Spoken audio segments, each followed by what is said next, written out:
The Montreal Victoire are a bona fide Walter Cup contender. Or are they? Let's talk a little about their offseason. Their most recent transaction consisted of them re-signing all three of their foundational signings, Marie-Philippe Poulin, Laura Stacey, and Anne-Renee Desbiens through 2028. Not only that, but all three also took lower than expected salaries, in order to allow the team to add more players through free agency.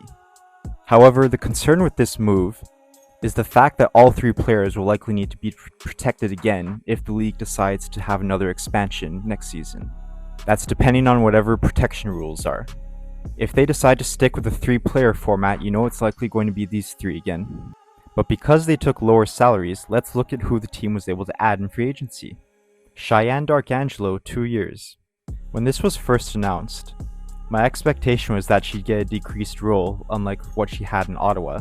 However, there's been some talk going on that she's going to play on the top line wing with Poulin and Stacey. If so, that's going to be a super fun line. And I know Darkangelo's main reason of signing with Montreal was to play with Poulin. Hayley Skamura, 2 years.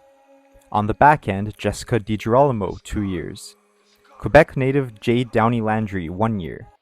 Maggie Flaherty, 1 year. And they also brought back Alexandra Labelle, Catherine Dubois, Caitlin Willoughby, as well as Sandra Abstrider, all on 1-year deals. Following the loss of Elaine Chuli to Toronto, Abstrider will get an opportunity to play full-time backup.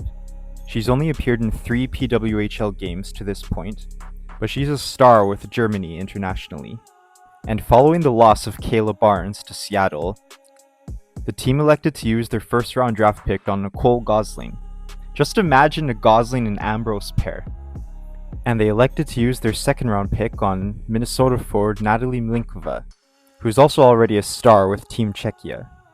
And one of the biggest moves of all, they made a trade acquiring Abby Rock from New York. Can you believe that her and Poulin are teammates now? I know she's going to add so much to this team. Here's a look at what their opening day lineup could potentially look like. This is a little bit different than what I originally drew up on Instagram. Their forward depth is looking even better than it has before. Despite all the expansion draft losses, this team looks like they'll be fine.